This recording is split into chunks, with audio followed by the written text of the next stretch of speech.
Hello, मैं प्रियंका सिंह और आज इस ईडीपी प्रोग्राम के 5th मॉड्यूल मार्केटिंग में हमारा टॉपिक है marketing of services.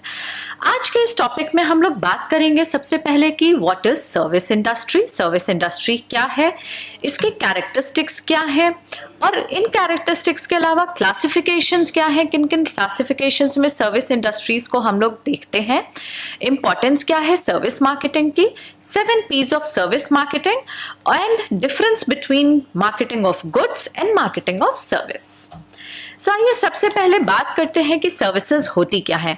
Services are separately identifiable intangible activities which provide want satisfaction when marketed to consumers and or industrial users and which are not necessarily tied to the sale of a product or another service.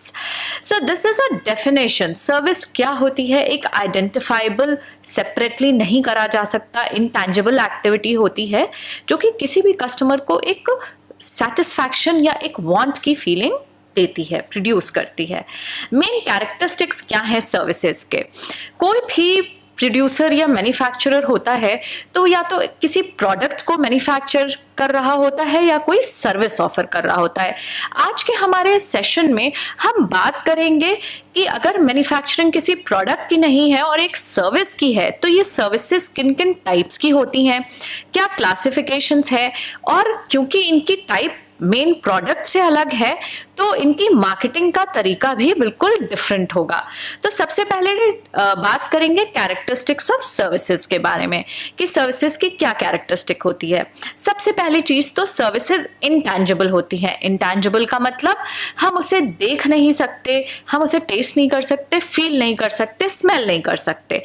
ये एक unique character है service का। Buying decision depends on providers, staff, equipments, place, symbols, price and the past experience. Service में buying का जो experience होता है वो डिपेंड करता है दूसरी चीज़ों पे, क्योंकि प्रोडक्ट दिखाई नहीं दे रहा, आप उसे एक्सपीरियंस ही सिर्फ कर सकते हैं। तो क्या क्या चीज़ें इंपॉर्टेंस में रोल प्ले करने लग जाती है, वो जगह क्या है, वहां पे कैसी सिंबल्स हैं, कैसा एम्बियंस है, कैसा स्टाफ है, तो ये सारी चीजें इंपॉर्टेंट हो जाती हैं। फिर बात करते हैं एक दूसरे कैरेक्टरिस्टिक पे जिसे हम कहते हैं इनसेपरेबिलिटी। इनसेपरेबिलिटी क्या है? Service can not be separated from its producer, यानी सर्विस जो है वो प्रोड्यूसर खुद रेंडर करता है, खुद ऑफर करता है, उसको हम एक पर्सन से अलग नहीं कर सकते। जैसे कि कोई एक प्रोडक्ट है, फॉर एग्जाम्पल एक ऑयल है, तो वो ऑयल का हर वक्त अपने प्रोड्यूसर का अपने ऑयल के साथ होना जरूरी नहीं है। ऑयल ऐसे भी मार्केट में जा सकता है, लोग उसे खरीदते हैं, पर सर्विस जो लोग ऑफर कर रहे हैं वो हमेशा वो वहां पर कोई ना कोई पर्सन होगा जो उस सर्विस को ऑफर कर रहा होगा। यानी सर्विस एक इनसेपरेबिलिटी कैरेक्टरिस्टिक डिस्प्ले करता है, यानी कि जो पर्सन उसको रेंडर कर रहा है वो उस सर्विस से अलग नहीं किया जा सकता। Both provider and client affect outcome of service। फिर बात करते हैं presence of client. Some services require the presence of client. For example heart surgery can not be made without client's presence, it can not be sent via middleman. However many professional services can be rendered by staff, mail or electronic devices. Presence of client, कुछ services ऐसी होती हैं जहां पर client का मौजूद होना बहुत जरूरी होता है। ज्यादातर ये मेडिकल सर्विसेज हैं जहां पर क्लाइंट को फिजिकली प्रेजेंट होना होगा। अगर कोई फ्रैक्चर हुआ है और डॉक्टर को आपके फ्रैक्चर को प्लास्टर करना है तो उसके लिए क्लाइंट का यानी उस पेशेंट की प्रेजेंस जरूरी है। तो ये भी एक कैरेक्टरिस्टिक है सर्विस का। फॉर एग्जांपल हेयर कटिंग है तो हेयर कटिंग में physical presence of the client is very very important. कुछ ऐसी सर्विसेज हैं जो क्लाइंट की एब्सेंस में भी हम उन्हें कर सकते हैं, जैसे कि बैंकिंग फैसिलिटीज हो गई, कुछ ऐसी चीजें हो गई जो हमें उनको ईमेल से भेजनी है, कुछ अलर्ट्स भेजने, कुछ इंफॉर्मेशन भेजनी है, वो किया जा सकता है। But basically presence of client is also very important in services. Variability की बात करते हैं। Service variation is an important aspect, especially people based services vary from person to person. अब वेरिएबिलिटी की बात करें तो बहुत सारे वेरिएशंस होते हैं सर्विस में, वॉशिंग है, क्लीनिंग है, नर्सिंग है, टीचिंग है, ये बहुत सारे डिफरेंट डिफरेंट वेरिएशंस हैं। यहाँ पे डिफरेंट टाइप्स ऑफ सर्विसेज होती हैं, डिफरेंट टाइप्स ऑफ लोग होते हैं जो सर्विस को ऑफर कर रहे होते हैं, या डिफरेंट इंस्ट्रूमेंट्स यूज हो रहे होते हैं, डिफरेंट मीडियम्स यूज हो रहे होते हैं, डिफरेंट टाइप की प्लेसेस यूज हो रही होती हैं। तो सर्विस में कुछ भी फिक्स्ड नहीं होता है, ये वेरिएबल यानी बदलता रहता है। कोई प्रोडक्ट अगर है तो वो हमारा एक फिक्स्ड होता है, यानी अगर फॉर एग्जांपल अगर हम लें कि कोई कॉस्मेटिक प्रोडक्ट है या कोई यूटिलिटी प्रोडक्ट है, कोई बिस्किट है, तो वो फिक्स्ड हो जाता है, एक बिस्किट, एक पैकिंग, एक साइज, और हमेशा वही चलता है। बट सर्विस में ऐसा नहीं है, ये वेरिएबल होता है यानी बदलता रहता है, हमेशा प्लेस बदल जाते हैं, लोग बदल जाते हैं, सर्विस की टाइप बदल जाती है, इंस्ट्रूमेंट्स बदल जाते हैं, आपकी बहुत सारी चीजें हैं जो चेंज होती रहती हैं। तो सर्विस का एक और फीचर है वेरिएबिलिटी। फिर बात करते हैं पेरिशेबिलिटी पर।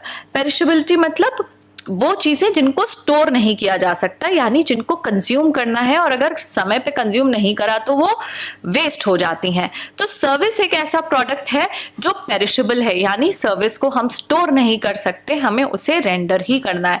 फॉर एग्जाम्पल, अगर कोई कंसल्टेंट है या कोई चार्टर्ड अकाउंटेंट है और अगर उसने दिन भर में बैठकर अपने किसी भी क्लाइंट को सर्विस नहीं किया या कोई भी कस्टमर उसके पास नहीं है, तो वो पूरा कंप्लीट डे उसका वेस्ट चला गया। यानी सर्विसेज जो है वो पेरिशेबल हैं, स्टोर नहीं करी जा सकती हैं, वो वेस्ट हो जाती हैं। तो सर्विस का ये एक और नेचर है। Several strategies can help minimise degree of perishability, यानी कि हम कुछ स्ट्रैटेजीज ऐसी लगा सकते हैं कि जिससे कि वो स्टोरेज अगर नहीं हो सकती तो लगातार कंज्यूम होती रहे, यानी लगातार रेंडर होती रहे, ऑफर होती रहे कस्टमर्स को। उसके बारे में हम बात करेंगे आगे। Objectives. Every service provider differs in his or her objectives. Objectives may be monetary or non-monetary. Objective जो होता है सर्विस का, वो हर सर्विस प्रोवाइडर का अलग होता है। किसी का ऑब्जेक्टिव है कंसल्टेशन, तो किसी का ऑब्जेक्टिव है पर्सनल सेटिस्फैक्शन, किसी का ऑब्जेक्टिव है वहां पर उनकी सेविंग्स या उनके मनी को टेक केयर करना। तो ऐसे बड़े सारे डिफरेंट ऑब्जेक्टिव्स होते हैं। तो ये ऑब्जेक्टिव कभी कभी मॉनेटरी भी हो सकते हैं और नॉन मॉनेटरी भी हो सकते हैं नेचर में। अब हम बात करते हैं क्लासिफिकेशन ऑफ सर्विसेज पे। अभी तक हमने ये देखा कि जो कैरेक्टरिस्टिक है सर्विस का वो बिल्कुल अलग है प्रोडक्ट से या गुड्स मैन्युफैक्चरिंग से। अब हम देखते हैं कि इनकी क्लासिफिकेशन क्या है। We can classify them in several types. हम कई सारे टाइप्स में सर्विसेज को क्लासिफाई कर सकते हैं। सबसे पहला पर्सनल सर्विसेज। पर्सनल सर्विसेज में क्या चीज़ें आती है? पर्सनल सर्विसेज में चीज़ें आती हैं जैसे कि नर्सिंग है, वॉशिंग है, टेलरिंग एक्टिविटीज़ है, हेयर कटिंग है, यानी वो सारी इंडस्ट्री आती है। जैसे जो सैलून है, बुटीक्स हैं, और हमारे जो नर्सिंग स्टाफ हैं, जो हमारी कुकिंग रिलेटेड सर्विसेज हैं, तो ऐसी बहुत सी पर्सनल केयर सर्विसेज हैं। इन सर्विसेज में ज़्यादातर जो कॉम्पनसेशन है वो मनी का ही रहता है और वो एक कॉम्पनसेशन के रूप में रहता है। फिर दूसरे टाइप की सर्विस हो गई ऑफिस असिस्टेंट्स। इसमें क्या है कि जो ऑफिस में हमारे स्टाफ काम करते हैं, जैसे कि हमारे टाइपिस्ट्स हैं, हमारा क्लीनिंग स्टाफ है, हमारा सिक्योरिटी स्टाफ है, हमारे बहुत सारे सेक्रेटरीज हैं, अकाउंटेंट्स हैं, तो इस तरीके के लोग भी हैं जो सर्विस ऑफर करते हैं अपनी। तो ज़्यादातर ऑफिशियल सर्विसेज जो या ऑफिस असिस्टेंट्स जो लोग देते हैं सर्विसेज में, उनको हम सैलरी के रूप में पे करते हैं। फिर आते हैं ट्रेड एडेड सर्विसेज पे। ट्रेड एडेड सर्विसेज क्या हैं? ये सर्विसेज सर्विस इंडस्ट्रीज ऑफर करती हैं, जैसे कि टेलीकम्युनिकेशन, बैंकिंग, इंश्योरेंस, जैसे कि वेयर हाउसिंग, ट्रांसपोर्टेशन, ये सारी हमारी ट्रेड एडेड सर्विसेज हैं और ये फीस भी चार्ज करती हैं या कमीशंस भी चार्ज करती हैं। तो फॉर एग्जांपल अगर हम देखें तो अगर एक इंश्योरेंस पॉलिसी कराते हैं तो उस इंश्योरेंस पॉलिसी को कराने के लिए कोई ना कोई एक इंश्योरेंस एजेंट आता है। वो एजेंट हमको सर्विस करता है, हमें वो पॉलिसी समझाता है, हमको उसके प्रोडक्ट के फीचर्स, बेनिफिट सब बताता है, हमसे फॉर्म फिल कराता है, लेकर जाता है, जाकर वो इंश्योरेंस कंपनी में जमा करता है, हमें उसकी रसीद देता है। यानी उसने हमारे साथ बहुत सारे वेरियस स्टेप्स थे जो किए और उसने अपनी ये सर्विसेज ऑफर करी और इस पूरे सर्विस ऑफर करने के बदले में उनको मिलती है एक कमीशन या एक फीस। तो बहुत सारी हमारी ट्रेड एडेड सर्विसेज हैं। टेलीकम्युनिकेशन की अगर बात करें तो हम जो भी अपने फ़ोन यूज़ कर रहे हैं उसके सर्विस प्रोवाइडर्स हैं, एयरटेल है, रिलायंस है, तो ये सारे हमें एक सर्विस प्रोवाइड कर रहे हैं, तो ये ट्रेड एडेड सर्विसेज में आ जाते हैं और ये चार्ज करते हैं फीस या अपफ्रंट कमीशंस। अब बात करेंगे एक और टाइप की सर्विसेज की जिसे हम कहते हैं प्रोफेशनल सर्विसेज। प्रोफेशनल सर्विसेज में कौन लोग आते हैं? ये वो लोग आते हैं जो हमें एक प्रोफेशनल एडवाइस देते हैं, जैसे कि एस्ट्रोलॉजर हो सकते हैं, आर्किटेक्ट्स हो सकते हैं, डॉक्टर्स हैं, चार्टर्ड अकाउंटेंट्स हैं। ये सारे ही लोग हमें एक प्रोफेशनल एडवाइस या कंसल्टेशन देते हैं। तो यहाँ पे ज़्यादातर जो फीस होती है वो एक कंसल्टेशन फीस के फॉर्म में दी जाती है। So qualified and train professionals like chartered accountants, advocates, management consultants and doctors. अब फिर हम बात करते हैं प्रोडक्ट एड सर्विसेज पे। प्रोडक्ट एड सर्विसेज क्या होती हैं? जैसे हमने कोई इंस्टॉलेशन इसमें आ जाता है, डेमो आ जाता है या आफ्टर सेल्स रिपेयरिंग आ जाती है।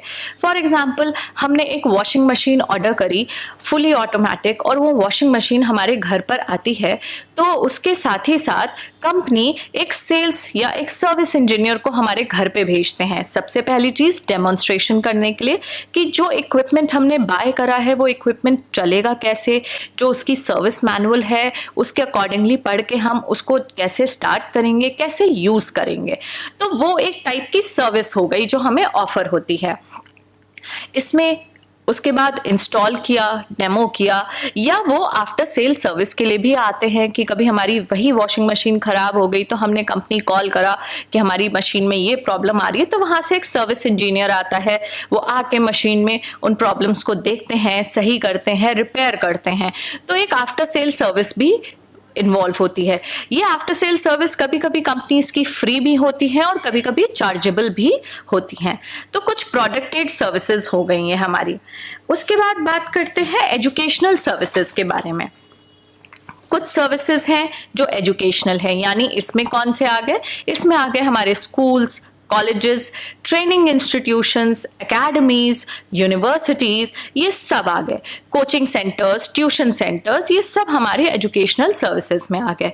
इसमें ज़्यादातर जो है ये चार्ज करते हैं एक फ़ी अमाउंट, एक ट्यूशन फीस या उसके साथ जुड़ी हुई और फीस जो होती हैं उस तरीके से ये चार्ज करी जाती है। तो एजुकेशनल सर्विसेज हो गई। फिर हम बात करते हैं एंटरटेनिंग सर्विसेज के बारे में। एंटरटेनिंग सर्विसेज क्या हो गई? हमारी मूवीज़ हो गई, हम थिएटर देखने जाते हैं या हम कोई क्लब ज्वाइन कर रखा है, किसी क्लब में जाते हैं, होटल में जा रहे हैं या रिजॉर्ट में जा रहे हैं। इस तरीके की एक्टिविटीज़ जो हमें एंटरटेन करती हैं उन्हें हम एंटरटेनिंग सर्विसेज बोलते हैं। यहाँ पर कॉम्पनसेशन किस रूप में है? यहाँ पर या तो कोई एक मेंबरशिप होगी या टिकट्स के रूप में होती है, या यहाँ पर कभी कभी बिल के भी रूप में होती है कि एक फाइनल पैकेजेस ले लेते हैं, बिलिंग करा लेते हैं पूरी, तो इस रूप में भी चार्ज कर सकते हैं। तो ये कुछ क्लासिफिकेशंस थी सर्विसेज के कि सर्विसेज कितने टाइप्स की होती हैं। अब हम आगे बात करेंगे कि सर्विस को हमने समझा कि इसके कैरेक्टरिस्टिक्स एक प्रोडक्ट या गुड से एकदम डिफरेंट है। इसकी क्लासिफिकेशन को समझा कि इतने तरीकों की सर्विसेज होती हैं। अब इतनी वैरायटी ऑफ सर्विस और इतने डिफरेंट है ये गुड्स और प्रोडक्ट मैन्युफैक्चरिंग से, तो इसकी मार्केटिंग भी बिल्कुल डिफरेंट होगी। यानी इसके मार्केटिंग मिक्स को हमें बहुत अच्छे से समझना होगा और उस हिसाब से अपनी मार्केटिंग स्ट्रैटेजी बनानी होगी। सो बात करते हैं the 7 P's of service marketing के बारे में। तो सर्विस मार्केटिंग अगर देखा जाए तो इसमें 4 P's तो सेम है जो हमने गुड्स और प्रोडक्ट मार्केटिंग में भी पढ़े थे। वो मार्केटिंग मिक्स के 4 P's क्या हैं? हमारा प्रोडक्ट, प्राइस, प्रमोशन और प्लेस। ये चारों चीजें तो सेम है, बट इसमें 3 नए एलिमेंट्स और हैं जो सर्विस मार्केटिंग में आ जाते हैं। तो टोटल 7 P's हैं सर्विस मार्केटिंग के। आइए इनको एक एक करके समझा जाए। सबसे पहले बात करते हैं प्रोडक्ट की। सर्विस में प्रोडक्ट तो दिखाई नहीं देता, इट इज नॉट टैंजिबल, आप उसको देख नहीं सकते, सुन नहीं सकते, टेस्ट नहीं कर सकते, स्मेल नहीं कर सकते। एक्सपीरियंस वाली चीज़ है ये। तो इसकी प्रोडक्ट जो है वो बड़ी वेरिएबल है, पेरिशेबल है। तो इस वजह से इसके प्रोडक्ट की मार्केटिंग भी बहुत ईजी नहीं है। यहाँ पर क्या है, क्योंकि सर्विस बड़ी वेरिएबल है और डिफरेंट कंडीशंस में, डिफरेंट जगहों पे डिफरेंट तरीके से वर्क करती है, तो हमें बहुत ज़्यादा ज़रूरत है कि इसका प्रोडक्ट जब भी डिज़ाइन होता है ये कस्टमाइज्ड होता है अपने क्लाइंट की नीड्स के according. So customising the offering as per customer requirement is the biggest marketing mix required in the product section.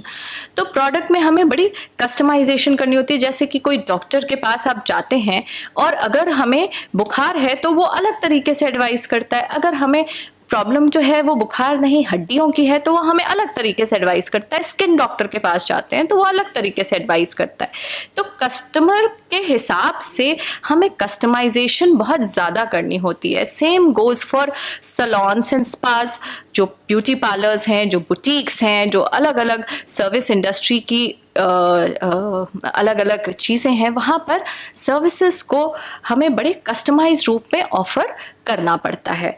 तो प्रोडक्ट फिक्स्ड नहीं है और टैंजिबल नहीं है, इस बात को हमें बहुत ध्यान में रखना होता है। फिर हम बात करते हैं प्राइसिंग की।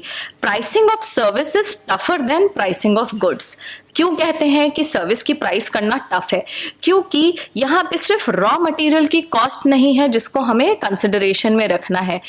अगर एक एग्जांपल बात करते हैं एक रेस्टोरेंट की, और रेस्टोरेंट में अगर कोई भी फूड बन रहा है तो प्राइसिंग जो है मेन्यू का वो सिर्फ फूड के रॉ मटेरियल की कॉस्ट से नहीं बनेगा, क्योंकि वहाँ पे खाना तो हमने खाया ही खाया, साथ में कोई था जिसने हमको वो सर्विस ऑफर करी। यानी एक स्टाफ है जो सर्विस दे रहा है, जो वेटर्स हैं, जो किचन में काम कर रहे हैं, वर्कर्स हैं, वो सारे लोग उस प्राइसिंग का पार्ट है। फिर एम्बियंस है, वहाँ पे एसी चल रहा है, एक पर्टिकुलर एम्बियंस है, कटलरीज है, सारा सामान यूज हो रहा है। तो इन सब प्रोडक्ट इन सब को भी हमें फैक्टर में लेना पड़ता है जब हम सर्विस को की प्राइसिंग को बना रहे हैं। तो बहुत इंपॉर्टेंट है कि the final price for the service is arrived by including a markup for an adequate profit margin। यानी फाइनल प्राइस जो है सर्विस का वो तभी अराइव होता है, वो प्रॉफिट मार्जिन तभी अराइव होता है जब हम इन सारे फैक्टर्स को इनटू अकाउंट लेते हैं। सो इसीलिए कहते हैं कि pricing of a service is little tougher than goods. Good का तो सीधे सीधे है कि ये कॉस्ट आई मैन्युफैक्चरिंग की और ये हमारा MRP है, but service doesn't work like this. अब बात करते हैं प्लेस की।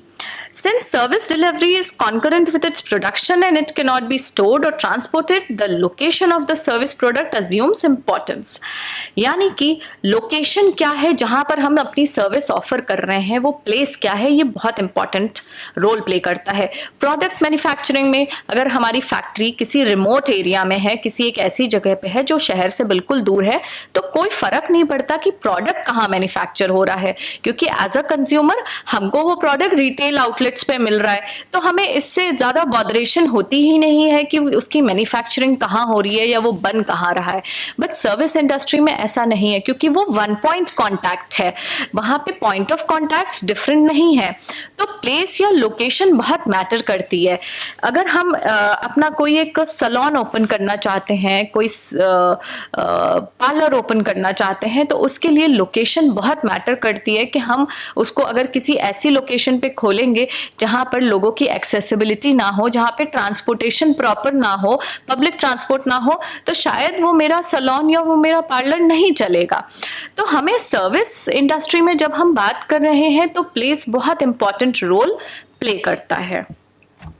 फिर हम बात करते हैं प्रमोशन की। अब ये भी एक बहुत बड़ी चीज है कि प्रोडक्ट दिखाई तो दे नहीं रहा और सर्विसेज जो है वो एक्सपीरियंस ही करी जा सकती हैं। यहाँ पर तो प्रमोशन बहुत क्रूशियल और इम्पॉर्टेंट हो जाता है। Since a service offering can be easily replicated, promotion becomes crucial in differentiating a service offering in the mind of consumer. The service providers offering identical services such as airlines or banks or insurance companies invest heavily in advertising their services. अब service industry में product नहीं है और competitors बहुत ज़्यादा हैं और सब लुक अलाइक हैं, सब एक दूसरे के जैसे ही हैं, तो यहाँ पे प्रमोशन एक बहुत बड़ा रोल प्ले करता है। अगर एयरलाइंस की बात करें तो अगर इंडिगो है, गो एयर है, तो ये सारे एयर एशिया है, ये सब एयरलाइंस फ्लाइट फैसिलिटी तो दे ही रहे हैं, लेकिन उसके बाद की डिफरेंशिएटर क्या आता है, वो आता है उनकी सर्विसेज कैसी ऑफर कर रहे हैं, कस्टमर एक्सपीरियंस कैसा बना रहे हैं वो। तो वो अपने इसी कस्टमर एक्सपीरियंस के बेसिस पर ही एक डिफरेंशिएशन क्रिएट करते हैं। ये डिफरेंशिएशन कैसे आएगा, वो अपने प्रमोशनल कैंपेन्स में इन डिफरेंशिएटिंग फैक्टर्स को कस्टमर से बताते हैं, यानी कस्टमर को अपने एडवर्टाइजमेंट्स के थ्रू, प्रमोशंस के थ्रू ये बताते हैं कि हम दूसरी एयरलाइन कंपनी से कैसे बेहतर हैं, कैसे बेटर हैं। आप हमारे साथ फ्लाइट ट्रैवल करोगे तो आपका एक्सपीरियंस ज़्यादा अच्छा होगा दूसरी कंपनियों के बजाय। तो प्रमोशन एक बहुत ही इंपॉर्टेंट रोल प्ले करने लगता है सर्विस इंडस्ट्री में। अब बात करते हैं, ये तो वो पीस थे जो कि सर्विस इंडस्ट्री में, जो कि प्रोडक्ट इंडस्ट्री में भी होते हैं और सर्विस इंडस्ट्री में भी होते हैं। अब 3 नए एलिमेंट्स हैं जो हमने पहले भी बात करी थी कि सर्विस मार्केटिंग के 7 पीस होते हैं, प्रोडक्ट, प्लेस, प्रमोशन और प्राइसिंग तो गुड्स इंडस्ट्री में भी होता है। अब 3 न्यू एलिमेंट्स इंट्रोड्यूस होते हैं और इससे बड़े ध्यान से हमें समझना होगा अगर हम सर्विस इंडस्ट्री का काम कर रहे हैं तो। पहला एलिमेंट है पीपल, लोग। दूसरा एलिमेंट है हमारा इसमें फिजिकल एविडेंस, और तीसरा एलिमेंट है प्रोसेस। इसको एक एक करके समझेंगे। Look at the 3 new elements of the services of marketing mix: people, process and physical evidence, which are unique to the marketing of services. सबसे पहले बात करते हैं people की। People are defining factors in a service delivery process. Since a service is inseparable from the person providing it. हमने इसके बारे में बात करी थी कि सर्विस जो है वो inseparability फैक्टर पे काम करता है, यानी उस पर्सन से हम उसको अलग नहीं कर सकते। तो पीपल एक बहुत बड़ा रोल प्ले करते हैं यहाँ पे। एक एग्जाम्पल लेते हैं कि अगर हम एक किसी रेस्टोरेंट गए और वहाँ पर जो स्टाफ है उसने हमें बहुत अच्छे से ग्रीट करा, जो पर्सन है हमारे बैठते ही उसने हमें पानी पूछा, उसने तुरंत हमें बहुत जल्दी से मेन्यू कार्ड दे दिया या आकर पूछा कि आप क्या लेना चाहते हैं, या किसी भी मैनेजर ने मुझे अटेंड करा, तो वो कहीं ना कहीं मेरा एक एक्सपीरियंस बनता है, मुझे अच्छा लगता है। उसी तरीके से अगर हम किसी सैलून में जाते हैं, किसी पार्लर में जाते हैं और वहाँ जाते ही एक अच्छा सा एरिया है जहाँ पर हम बैठते हैं और वहाँ का स्टाफ बड़ा ही प्लीजिंग है, बहुत अच्छे से ग्रीट कर रहा है, बहुत वेलकमिंग है, वार्मथ है और बहुत पोलाइट है, तो कहीं ना कहीं मेरा कस्टमर एक्सपीरियंस वहाँ का स्ट्रांग बनता है और हमेशा मैं कोशिश करूँगी कि मैं वहाँ पर ज़्यादा जाऊँ। तो कहीं ना कहीं जो पीपल हैं जो सर्विस को रेंडर कर रहे हैं वो हमारे मार्केटिंग में बहुत बड़ा रोल प्ले करते हैं। तो सर्विस इंडस्ट्री के जो लोग हैं, people who are offering it, उनकी ट्रेनिंग भी एक बहुत इंपॉर्टेंट रोल प्ले करती है मार्केटिंग में। यानी हमें उन लोगों को ट्रेन करना होता है कि कस्टमर एक्सपीरियंस को बहुत अच्छा से अच्छा कैसे बनाया जाए। So people are defining factor in a service delivery process. और आगे बात करते हैं हम अब प्रोसेसेस की। प्रोसेस की बात करें तो सर्विस, अगर आपने देखा होगा, अगर हम मैकडॉनल्ड की बात करें तो मैकडॉनल्ड में अगर आप बर्गर चाहे दिल्ली में खा लें, चाहे आप बैंगलोर चले जाएं, चाहे आप साउथ में चेन्नई चले जाएं, चाहे आप जम्मू में चले जाएं, आपको हर जगह मैकडॉनल्ड के बर्गर या फ्रेंच फ्राइज की क्वालिटी सेम मिलेगी। ऐसा क्यों है? क्योंकि उनका प्रोसेस जो है वो बहुत ही सेम है सारे स्टोर्स में, यानी हर जगह एक सर्टेन उनका सेट है, इसी टेम्परेचर पे उनके फ्राइज होंगे, इसी साइजेस में फ्राइज कटेंगे और उनके जो रॉ मटेरियल के भी वेंडर्स हैं वो भी ऑल ओवर इंडिया सेम होंगे। तो यानी प्रोडक्ट किसी भी तरीके से बदलेगा नहीं। तो सर्विसेज में जब प्रोसेस को हम बहुत ध्यान देते हैं तो हम सेम टाइप ऑफ प्रोडक्ट को हर बार डिलीवर कर सकते हैं, सेम एक्सपीरियंस कस्टमर का हर बार बना सकते हैं। तो प्रोसेस बहुत क्रूशियल रोल प्ले करता है सर्विस मार्केटिंग में। The process of service delivery is crucial since it ensures that the same standard of service is repeatedly delivered to the customer. ये बात हमने करी थी कि same standard of service repeatedly delivered to the customer, एक ही standard की service हर बार उसको मिले। तो इसके लिए हमें बहुत जरूरी है कि एक ब्लूप्रिंट होना चाहिए प्रोसेस का, कि हमारा स्टेप 1, स्टेप 2, स्टेप 3, और वो प्रोसेस की एक स्टैंडर्डाइजेशन होनी चाहिए। हर जगह हर बार उसी स्टैंडर्ड प्रोसेस को ही फॉलो किया जा रहा हो, तो कस्टमर एक्सपीरियंस भी एक डिलाइटफुल बनता है कि वो जब भी कस्टमर आता है तो उसको सर्विस का स्टैंडर्ड वही मिलता है। So this is also very very important. इसमें कई बार स्क्रिप्ट्स भी डिफाइन करी जा सकती हैं कि स्टाफ जो ग्रीट करेगा कस्टमर को वो क्या बोल के करेगा, उसके कौन से वर्ड्स होंगे, वो नमस्ते करेगा, हेलो करेगा, या वो क्या बोलेगा। तो एक स्क्रिप्ट भी डिफाइन करी जा सकती है। वहां पर उनको ट्रेनिंग भी दिया जा सकता है कि स्माइल कैसे करनी है और पोलाइट कैसे रहना है, कस्टमर से फर्स्ट इंटरैक्शन कैसे करना है। इसकी एक कंप्लीट स्क्रिप्टिंग और ट्रेनिंग भी करनी बड़ी जरूरी है। तो प्रोसेस जो है वो बहुत इंपॉर्टेंट हो जाता है सर्विस मार्केटिंग में। फिर हम बात करते हैं फिजिकल एविडेंस की। अब फिजिकल एविडेंस क्या है? ये एक बहुत बड़ा वैल्यू एडिशन है सर्विस मार्केटिंग में। ये वैल्यू एडिशन कैसे है? आप अगर एक एग्जांपल लेते हैं कि 2 रेस्टोरेंट्स हैं एक ही एरिया में, एक ही टाइप का फूड बनाते हैं, वो एक ही टाइप का उनका फूड मेन्यू है। फॉर एग्जांपल वो पिज्जा बनाते हैं, रेस्टोरेंट ए भी पिज्जा बनाता है, रेस्टोरेंट बी भी पिज्जा बनाता है, दोनों के प्राइस भी सेम है। पर रेस्टोरेंट ए में जैसे ही आप जाते हैं थोड़ा स्पेशियस है, सिटिंग अरेंजमेंट जो है वो थोड़ी जगह अच्छी खासी बड़ी जगह है वहां पर, और बैठने की जो सीटिंग्स है वो सोफेज बड़े अच्छे हैं, प्लश हैं, इंटीरियर बहुत अच्छा है, लाइट्स बहुत अच्छी हैं, बहुत ज़्यादा लाइट्स हैं, ब्राइट हैं। वहाँ पे एक स्मार्ट टीवी भी लगा हुआ है, आप अपनी चॉइस के हिसाब से वहाँ पे गाने भी देख सकते हैं और पिज्ज़ा एक्सपीरियंस कर सकते हैं। उसी जगह रेस्टोरेंट भी है, सेम फूड है, सेम प्राइस है, बट उसके एम्बियंस में जगह छोटी है, स्पेसिंग इतनी अच्छी नहीं है, एक की सीट दूसरे की चेयर से लड़ती है, या सिटिंग एरिया थोड़ा कम है, और लाइट्स इतनी ब्राइट नहीं है, वॉल का डेकोरेशन इतना अच्छा नहीं है। तो आपको क्या लगता है कि यहाँ पर डिफरेंस आ जाएगा? कस्टमर्स ज्यादा रेस्टोरेंट ए में जाना पसंद करेंगे या रेस्टोरेंट बी में जाना पसंद करेंगे? ऑफ कोर्स रेस्टोरेंट ए में जाना पसंद करेंगे, क्योंकि सर्विस में ये तो है ही कि हमें प्रोडक्ट तो मिल रहा है, रीजनेबल भी मिल रहा है, सेम प्राइस भी मिल रहा है, पर again I will come back to the magic word of service marketing, that is experience. Experience क्या हो रहा है? एक्सपीरियंस कहीं ना कहीं सुपीरियर हो रहा है जहां पे फिजिकल एविडेंस में चीजें ज्यादा हैं।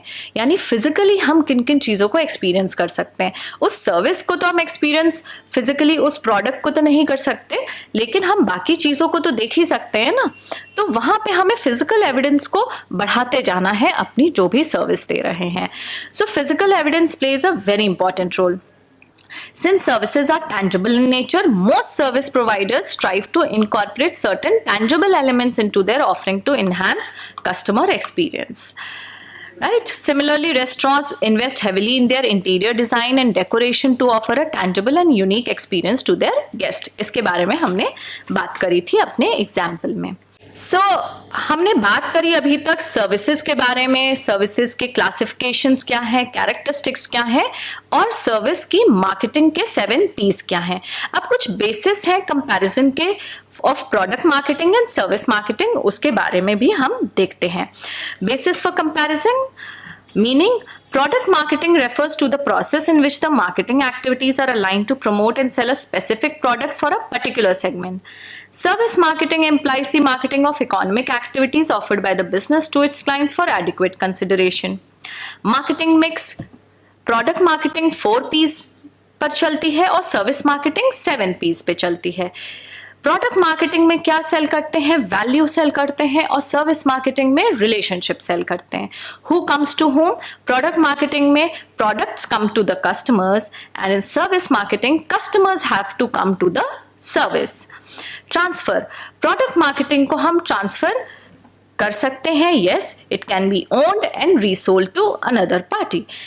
Service marketing, it is neither owned not transferred to another party. Returnability, products can be returned, services cannot be returned after they are rendered. यानी कि एक बार अगर सर्विस हमने यूज़ कर ली तो हम उसको रिटर्न नहीं कर सकते। एक बार हमारी हेयर कटिंग हो गई तो हम वापस उसको रिटर्न नहीं कर सकते। तो सर्विसेज रिटर्न नहीं हो सकती, सर्विसेज को हम ट्रांसफ़र नहीं कर सकते। अगर मेरे दांतों में दर्द हो रहा है तो वो मैं ट्रांसफ़र नहीं कर सकती हूँ वो पेन, मतलब मुझे ही जाके वो डेंटिस्ट को दिखाना होगा। तो प्रोडक्ट्स जो है वो ट्रांसफ़र करे जा सकते हैं, वो रिटर्न किए जा सकते हैं, प्रोडक्ट्स की वैल्यू होती है, प्रोडक्ट्स जो है कस्टमर के पास चल के आ सकते हैं, बट सर्विसेज में ये सारी चीज़ें डिफरेंट हो जाती हैं। कस्टमाइजेशन की बात करें तो प्रोडक्ट कस्टमाइज नहीं किया जा सकता है। अगर फॉर एग्जांपल कोई हेयर ऑयल है और मैं चाहती हूँ कि ये मेरे हिसाब से मैं कस्टमाइज करके कंपनी से मंगाऊँ तो ये पॉसिबल नहीं है। हाँ, साइजेस एंड सैम्पलिंग्स हो सकती हैं, साइजेस में कस्टमाइजेशन हो सकता है, but not the type of the product. Services जो है वो वैरी करती हैं फ्रॉम पर्सन टू पर्सन, यानी सर्विसेज तो हमेशा कस्टमाइज्ड बेसिस पे ही ऑफर करी जाती हैं। इमेजरी, प्रोडक्ट मार्केटिंग में they are imagery and hence receive quick response from the customers. तो प्रोडक्ट क्या है, क्योंकि टैंजिबल है, दिखता है, तो उसको आप इमेजिन भी कर सकते हो, उसकी एक इमेज होती है। उस इमेज को, क्योंकि वो इमेज हम देख सकते हैं तो हम बड़ी जल्दी खरीद लेते हैं, बट सर्विस की कोई इमेज नहीं होती। फॉर एग्जाम्पल हम अपना घर बनवा रहे हैं और हमने आर्किटेक्ट से बात करी है, तो आर्किटेक्ट जो आइडियाज हमें दे रहा है उसकी कोई इमेज नहीं है। Those are ideas, those are consultation, those are advice. So it is difficult to imagine a service. Quality comparison की बात करें तो प्रोडक्ट्स में हम क्वालिटी कंपैरिजन बहुत इजीली कर सकते हैं, सर्विस में भी यस क्वालिटी कंपैरिजन कर सकते हैं, बट ये बहुत मेजरेबल नहीं होती है, वो एक एक्सपीरियंस के ही फॉर्म में होती है। सो आज हम लोगों ने सर्विस मार्केटिंग को बहुत डिटेल में बहुत अच्छे से समझा। अगर हम कोई भी सर्विस मार्केटिंग या सर्विस इंडस्ट्री का काम कर रहे हैं तो सर्विस मार्केटिंग में हमें ये चीज़ बहुत अच्छे से याद रखनी है that service marketing can be very very good if we can make the experience of the customer delightful. Thank you.